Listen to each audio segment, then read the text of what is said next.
পটুয়াখালী 2 আসন থেকে নির্বাচিত মাননীয় সংসদ সদস্য জনাব ডক্টর মোহাম্মদ শফিকুল ইসলাম। আপনার সময় 5 মিনিট। আমার তো 8 মিনিট ছিল, আমি যতটুকু জানি।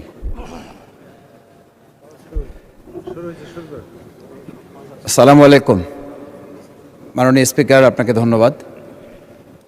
আজকে আমি মহান আল্লাহর দরবারে শুকরিয়া আদায় করি এবং আমার প্রিয় পটুয়াখালী 112 বাউফল 2 আসনের যারা নির্যাতন, নির্মম এবং হামলা মামলার শিকার হয়েও ভয়কে জয় করে ন্যায় এবং ইনসাফের প্রতীকে ভোট দিয়ে তারা আমাকে বিজয় করে এখানে কথা বলার সুযোগ করে দিয়েছে। মাননীয় স্পিকার, আপনি জানেন আজকে আমরা যখন এখানে দাঁড়িয়ে কথা বলি তখন আমাদেরকে এটা ভাবতে হচ্ছে যে আমরা কথা বলতে গিয়ে আবার বিগত 17 বছরের কোনো একটা বৈষম্যের মধ্যে পড়ে যাচ্ছি কিনা।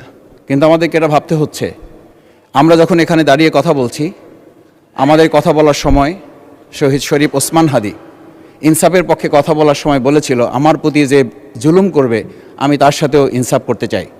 আমরা লক্ষ্য করেছি এই সরকার প্রতিষ্ঠিত হওয়ার পর শরীফ ওসমান হাদির ব্যাপারে তার বিচারে কতটুকু কার্যকারিতা নিয়ে এসেছে তা আমরা এখন পর্যন্ত জানতে পারিনি।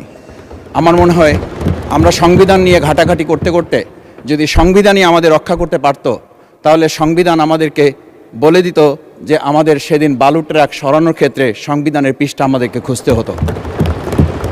সংবিধান যদি আমাদেরকে রক্ষা করতে পারত, তাহলে 72-এর সংবিধানের আলোকে আজকে আমাদের এখানে থাকার কথা না। আমি শফিকুল ইসলাম মাসুদ, আমার এখন জেলখানায় থাকার কথা।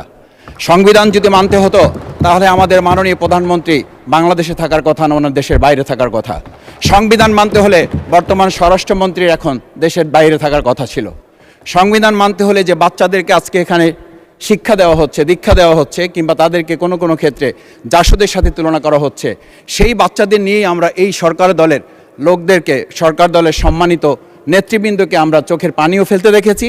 আবার কাউকে কাউকে কথা বলতেও শুনেছি যে এই সমস্ত বাচ্চাদের, আমরা তাদের শিক্ষার্থীদের আন্দোলনের সাথে আমাদের কোনো সম্পর্ক ছিল না।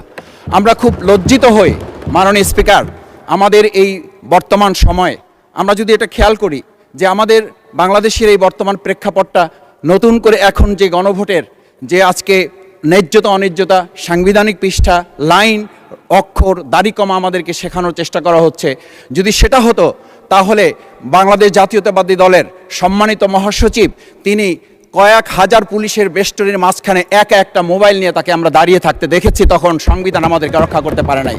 মাননীয় স্পিকার, আমি 350 মামলা নিয়ে 7 মাসের ব্যবধানে, আপনিও আমার 2-1টা মামলাতে আপনি আমাকে সহযোগিতা করেছেন, সেটা এই সুযোগে ধন্যবাদ জানাতে চাই।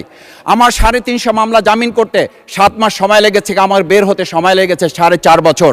আমি সেই 4.5 বছরে 3 বার রিয়ারেস্ট হয়ে 2 বার গুম হয়েছি। আমি তখন ডিজিএফআই, এনএসআই, ডিবিএসবির কাছে জানতে চেয়েছিলাম আমার সামনে দিয়ে বড় বড় নেতারা বের হয়ে যাচ্ছে, আমার অপরাধটা কি? তখন বলেছিল তারা হুমকি না, হুমকি হচ্ছেন আপনারা।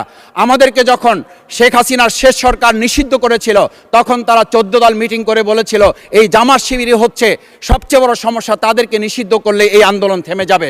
আজ একটা কথা পরিষ্কার বলতে চাই, এই গণবিপ্লব নিয়ে আমাদের মাথা ব্যথার মূল কারণ হচ্ছে এখানেই শেখ হাসিনা আমাদেরকে যথার্থ টার্গেটটা করেছিল। সেই টার্গেটের মূল লক্ষ্য ছিলাম আমরা। আমাদেরকে বলা হয়েছিল একটা গুলি করলে একটা সরে বাকিগুলো লড়ে না, সেই লড়ে না লোকগুলো ছিলাম আমরা মাননীয় স্পিকার, যার কারণে আমাদেরকে তারা ভয় পায়। আমরা এখন বর্তমান সময় ভিডিও দেখতে পাই যেই শেখ হাসিনা বাইরে থেকে বলেছিল আমরা এই দলকে ভোট দিতে বললাম, আর সেই দল আমাদের সাথে আবার বিশ্বাসঘাতকতা করেছে। আমরা সেই শেখ হাসিনার বক্তব্য শোনার পর আমরা কাউকে আজকে এখানে বলতে শুনে নাই শেখ হাসিনার ওই বক্তব্য সঠিক নয়। এই মানুষ প্রতারিত হয়েছে, বেইমানি করা হয়েছে। আবার যদি গণভোট, জুলাই সনদ নিয়ে এই জাতির সাথে প্রতারণা করা হয়, তাহলে মূল্য দিতে হবে শুধু নয়, আবার আমাদেরকে 17 বছরের সেই জেল জুলুম, নিপীড়ন, গুম খুনের জায়গায় আমাদেরকে ফিরে যেতে হবে। আমি মনে করি পরিষ্কার বক্তব্য, গণভোটের প্রতি সমর্থন না জানিয়ে জুলাই সনদকে যদি আজকে ইগনোর করা হয়, তাহলে আমাদেরকে কিন্তু আবার সেই গুম খুনের আয়নাঘরের দিকে আমাদেরকে ধাবিত করা হবে। আমি মনে করি গণভোটের বিরোধিতা করার অর্থ হচ্ছে আমরা আয়নাঘরকে সমর্থন করতে চাই। গণভোটের বিরোধিতা করা মানে হচ্ছে 70% মানুষকে আমরা অন্যায্যভাবে তাদেরকে আবার ধিক্কার জানাতে চাই। আমি এখানে স্পষ্ট বলতে চাই, আপনারা যেমন 51% সমর্থন নিয়েছেন, 70% প্রায় জনগণ কিন্তু গণবিপ্লবের, গণভোটের পক্ষে তারা রায় দিয়েছে। আপনাদের চেয়ে সেই 51%-এর তুলনায় সেই 70% প্রায় গণভোটকে যদি আপনারা ইগনোর করেন, তাহলে আমি বলবো আমার বাউফল, আমার পটুয়াখালী শুধু নয়, গোটা বাংলাদেশ আবার জেগে ওঠে এই গণভোটকে তারা কার্যকর করতে।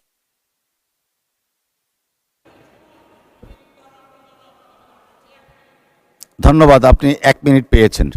স্পিকার, আমি পরিষ্কার এইটা কথাটা এই জন্য বলছি, আজকে সংবিধানের লাইন ধরে ধরে যদি আমাদেরকে এই কথা জানতে হতো, তাহলে আমাদের নেতৃবৃন্দকে ফাঁসির মঞ্চে যেতে হতো না।